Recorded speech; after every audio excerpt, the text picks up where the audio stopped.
Thank you. Thank you. Thank you.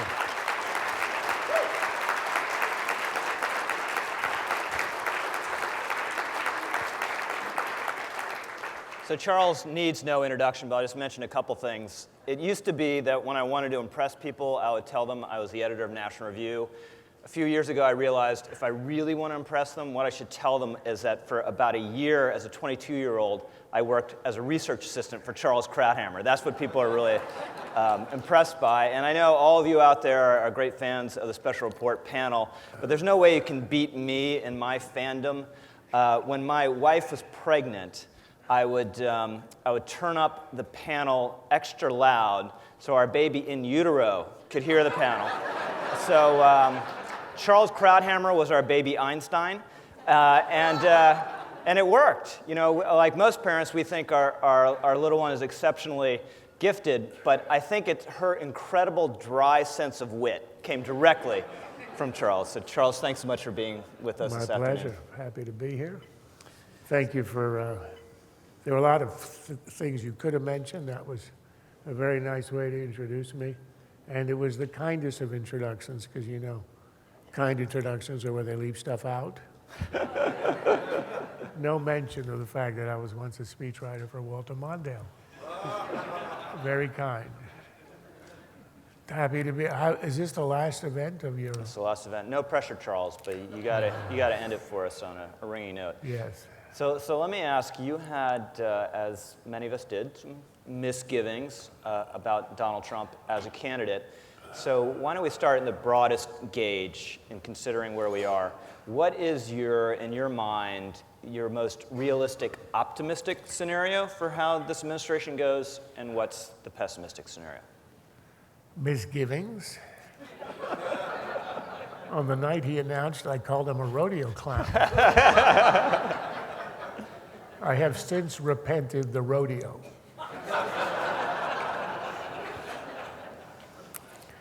In fact, on the night he announced, I called him a lot of stuff, including a know-nothing xenophobe.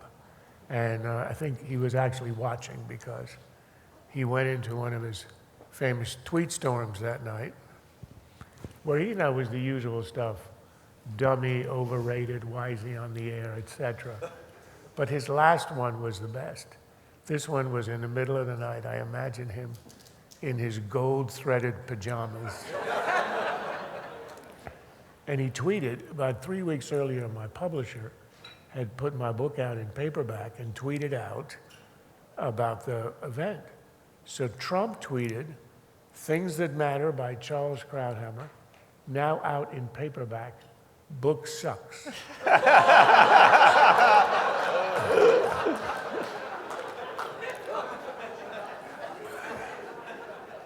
Shortest review I ever got. I was so charmed that I read it on the air the next night. And I told my publisher that when we have another edition of my book, I want to wipe the back cover clean, take off all the blurbs. I want one blurb. The book sucks, Donald J. Trump.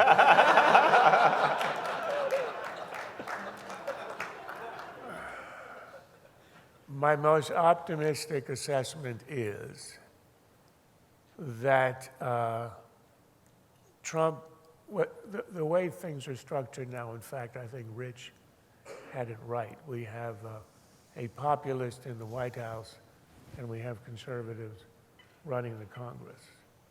So my most optimistic scenario is that Paul Ryan and Mitch McConnell, essentially Ryan, no, Mitch is fantastic as an engineer and somebody who gets things done. Paul, of course, is the guy who thinks it all up. I have this image of Bannon writes the speeches, Ryan writes the legislation. That's sort of the division of labor now. That's my most optimistic scenario, that Bannonism remains a rhetorical philosophy, and Ryan is able to enact his legislation, which has been ready in one form or another for 8 years waiting for a presidential signature. And the most optimistic scenario is that he gets that signature. The test of this rosy scenario will be healthcare reform, and that'll be the canary in the coal mine. If they can get through that without Trump parachuting out of the two-seater plane, that'll be a very good sign. Then we will get stuff done, tax reform. We will get things like school choice down the road. The entire Republican agenda, conservative agenda, has been kind of ready to go like planes stacked up at LaGuardia. Once we get the first one out, Obamacare, again, optimistic scenario, the repeal and replace, then I think we could see a lot of good.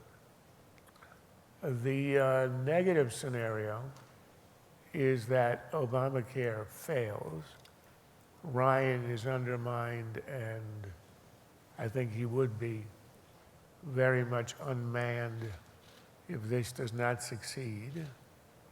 And then we get a very unsteady, erratic next 4 years, which would be completely unpredictable. The other part of that is foreign policy crises. That's the great danger. On domestic policy, Trump appears to have a lot of guardrails on either side to guide him and to make things conservative and appealing to people like Rich and me. On foreign policy, he's a complete wild card. There's no time for others to come in. There's no real role for Congress. And there we are in completely uncharted waters. So let's stick with healthcare for a moment. Let's say you're Speaker Ryan for a day. You have the conservatives think the bill isn't deregulatory enough. You have the moderates who think it doesn't cover enough people.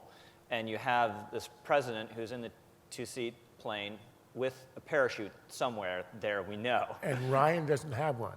Correct. So what do you do?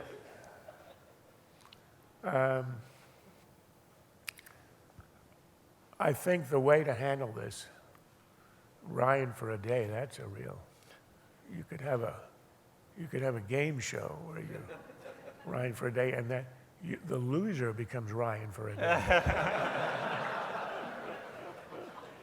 I think he was asked early in the administration how he felt, and you know he has this fantastic, the boyish optimism. And he said, I'm living the dream. And then he stopped and said, but it's not my dream. Did you really say that? I read it in a tweet from Donald Trump. So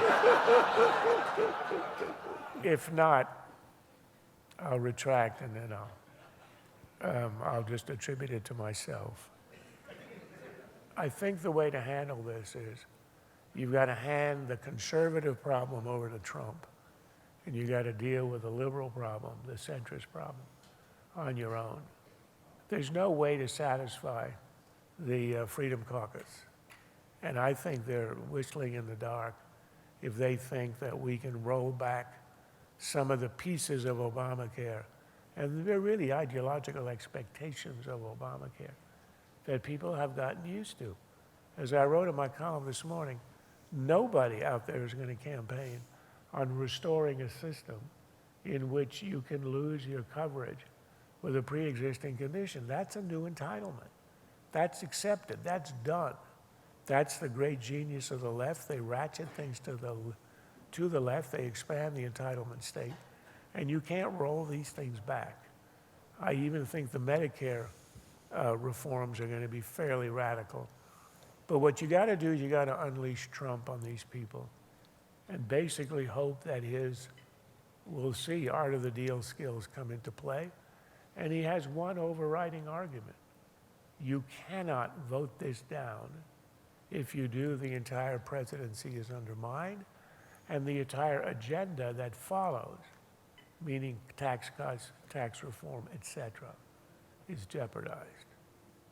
It would really unman the same way that Clinton was unmanned by the crash and burn of Hillary Care and by the BTU tax he wanted to impose. You lose these big items early on in the presidency when you have the wind at your back and the mandate of heaven, and that gets destroyed very quickly. So his case is you're going to destroy his presidency, and everything you want will go away with it. I think that's an appeal that's very hard to resist. They may decide there are 19 of their members of the Freedom Caucus who need to vote against it for show, for primary reasons. So you call them out and you make sure the others vote for it. As for the people, particularly in the Senate, who are going to resist because it's too draconian, there I think you're going to have to let them amend the bill, and then you get to conference and pray. It's about the best you can do at that point. Because I do think they're going to have to weaken rather than strengthen some of the provisions in order to get it through. You already have 4 senators who've declared they will vote against it. 4 Republicans. That's all you need to kill it. You got to win at least 2 of them back, and you got to make sure you don't lose anybody else. So you're threading the needle here. I think, by the way, it can be done. If I had to bet, I would take a 55% to 45% bet.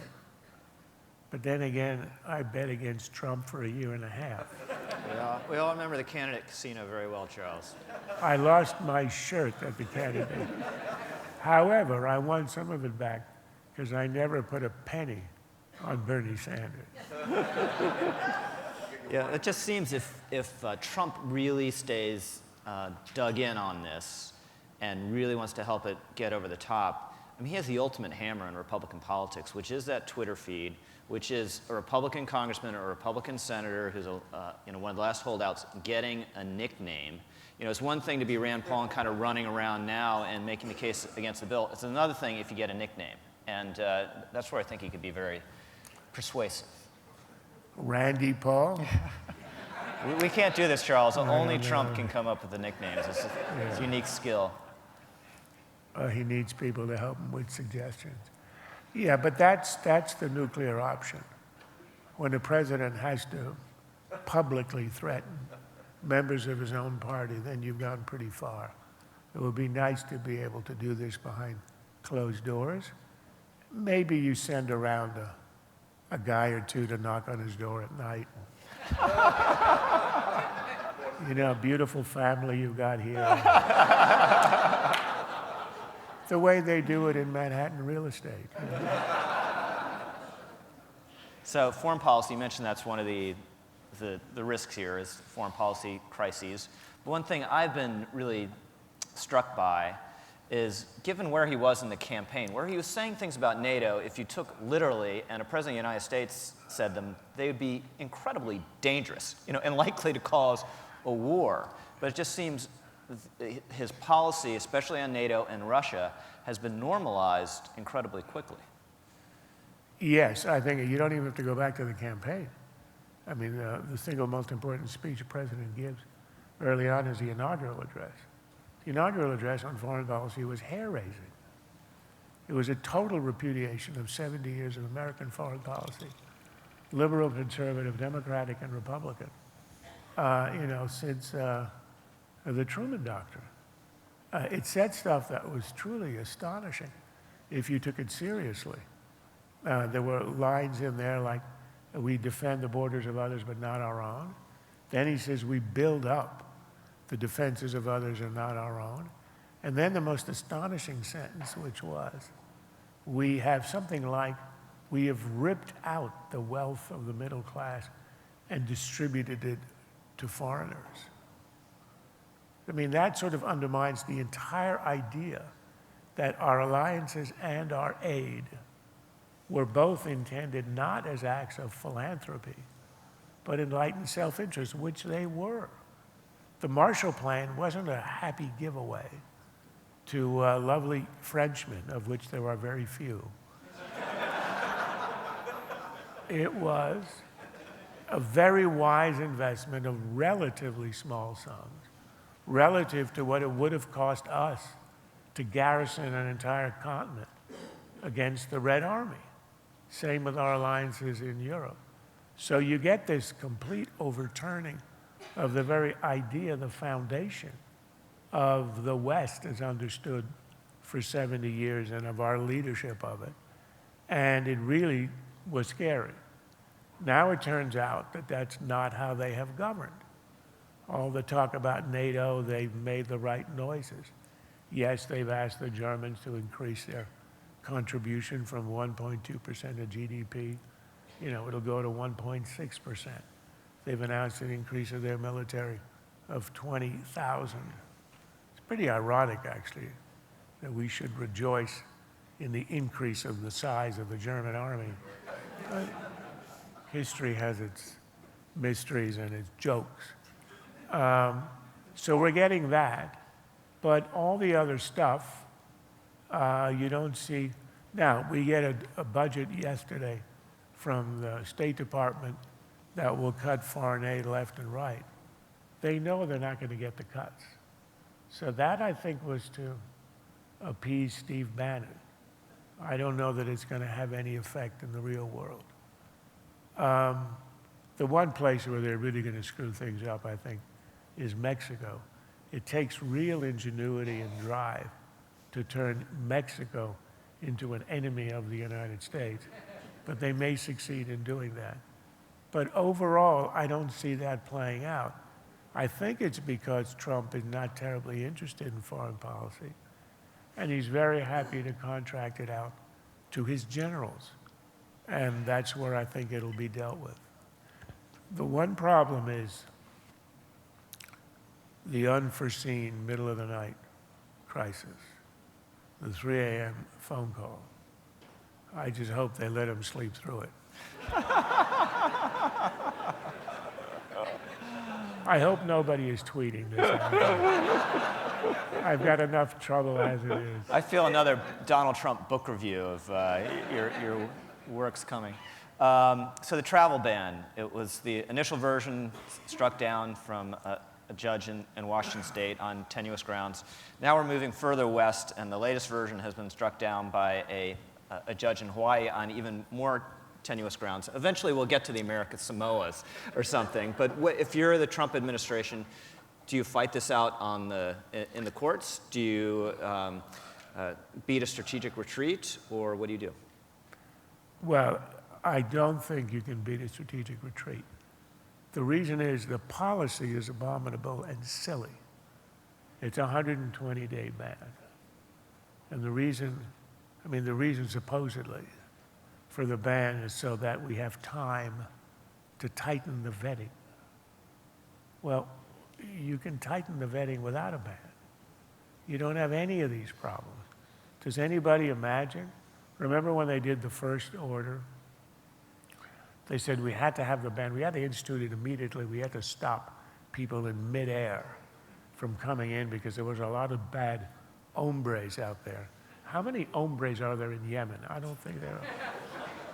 Who were just waiting to get on airplanes to slit our throats.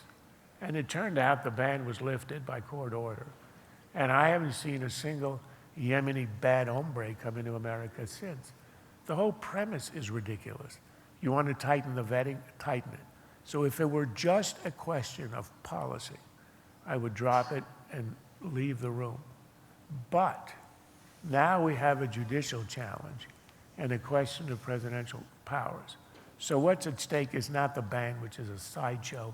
It will have zero effect on national security. But now what's at stake as a result of these stays and the ruling of the Sixth Circuit is presidential prerogatives. And I don't think any administration can allow a judge in Hawaii, and as you say, tomorrow it'll be a Japanese judge, because we're really going to go west, denying the president the obvious right he has to institute these suspensions on his own accord, and to give establishment cause rights to people who don't live in the U.S., never lived in the U.S., aren't citizens, and have no claim on the Constitution is simply absurd.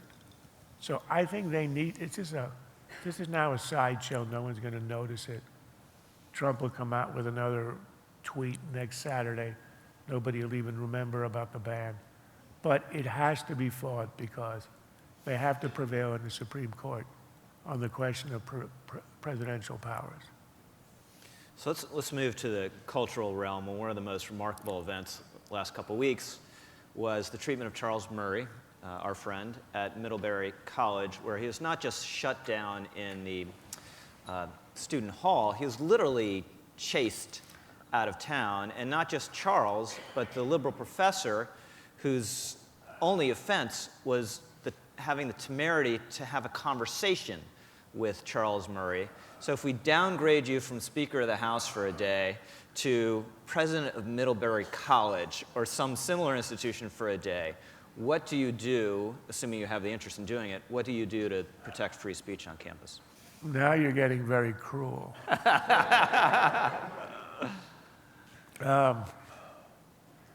I think you have to be very, if I were, of course I'm not, and these administrations are spineless, you have to be very severe with the ones involved. If they're students, they have to be expelled.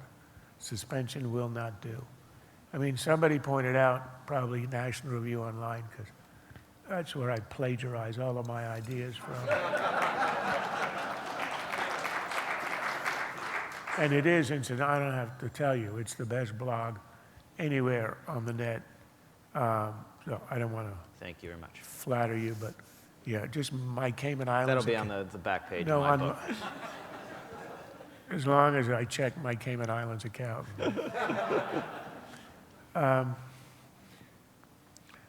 It was mentioned that it's one thing to shut down a speaker to prevent them from speaking. But Murray and the professor were assaulted after he spoke. So if your argument, your crazy left-wing snowflake, I like snowball is better, actually. Snowflake argument is that our ears are so delicate, we have to prevent him from speaking. Well, all right, so you make a case for disruption. You won't be the first to have done that. But the guy had already done it. It was over. This was on the way out. This was meting out physical punishment for heretical views. That's a whole different level of intolerance. So they've got to be expelled. Anybody associated, at least suspended. And I think what they ought to do is to re-invite him with heavy police presence, bring him back to Middlebury, and demonstrate that they're going to allow people like him to speak.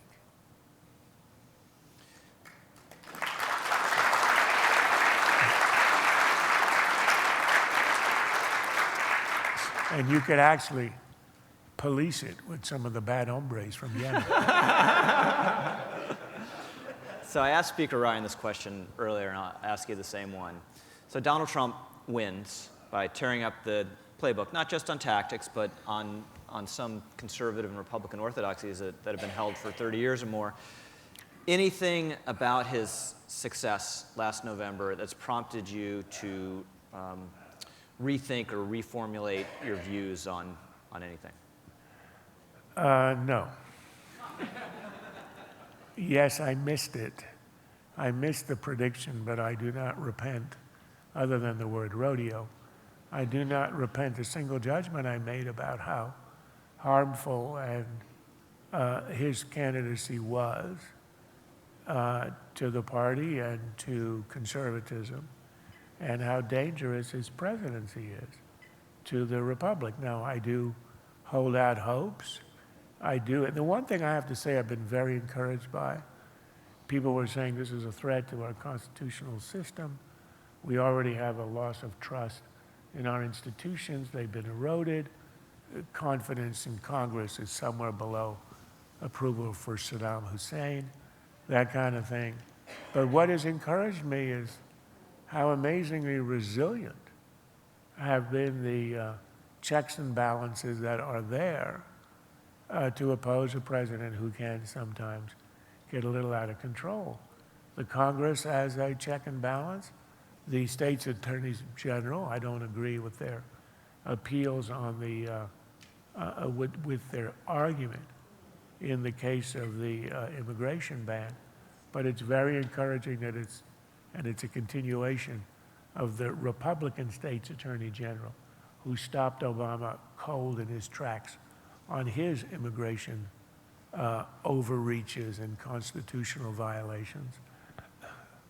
So you've got the courts, you've got attorneys general, you've got public opinion, you've got the media. I mean, they're way crazy, hysterically anti-Trump, which I think is really damaging to the media because it's so obvious and almost ridiculous. But nonetheless, they haven't caved in. There's still a lot of resistance. So I'm encouraged by the fact that we have a very strong constitutional structure. 240 years after it was thought up out of whole cloth by the founders, and that I think is a good thing. I still have hope, and then there's one thing.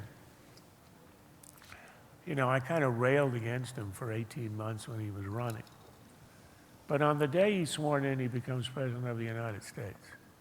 There's no point in rehashing all the things I have said about why he shouldn't be president. He is president.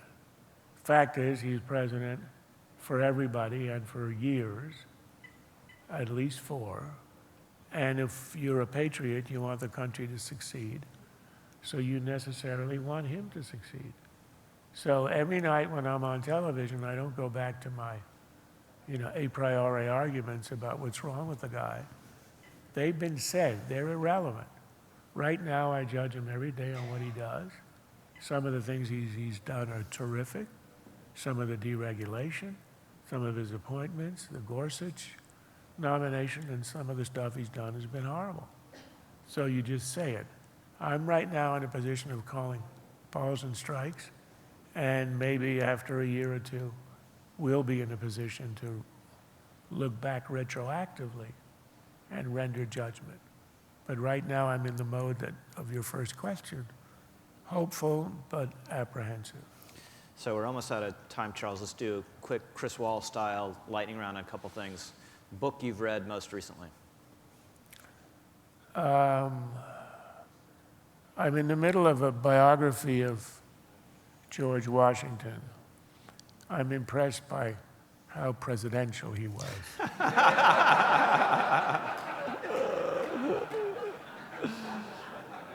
Which biography? I'm actually listening to it. A Wonder of the Age is the subtitle. Don't remember the author's name. We'll look it up. But and my next book, I've decided I need a break. The book before that was A History of England from the Tudors to the Stuarts, which can get pretty heavy going. They were also pretty presidential. So I've decided my next book is going to be A History of Dodge City, because I need a break. Who is the liberal opinion writer you read with the most profit? The last time I was asked that in a forum like this, my answer was David Brooks.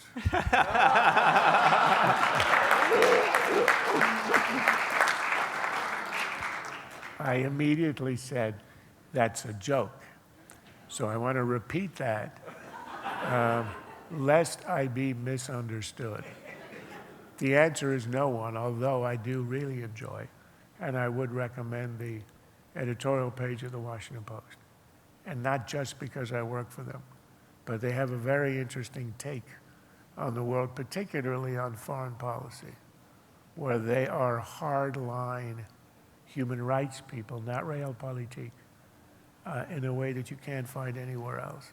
So they will have the odd editorial on conditions in Burundi, which I always find fascinating. So Charles, as a baseball fan, does the pace of the game need to be increased by new rules and or more rigorous enforcement of rules that are currently on the books but ignored? That sounds like an immigration question. I would build a big, beautiful wall between the have dugout one in Fenway, don't they? between the dugout and the mound. No manager should ever be allowed to go and chat with the pitcher. Or the catcher shouldn't be allowed, or the shortstop. No visits to the mound. They invented signals 140 years ago. Try the signals. If not, tweet to one another. You can see on some things I get really passionate. So that's it. Charles, thank you so much.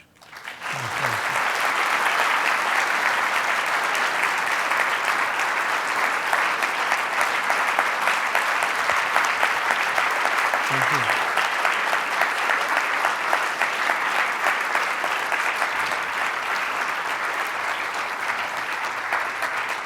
So, ladies and gentlemen, that, amazingly enough, concludes our 2017 Idea Summit. I just want to say how much we appreciate all you being here. You know, every publication says it appreciates its readers almost as a matter of rote.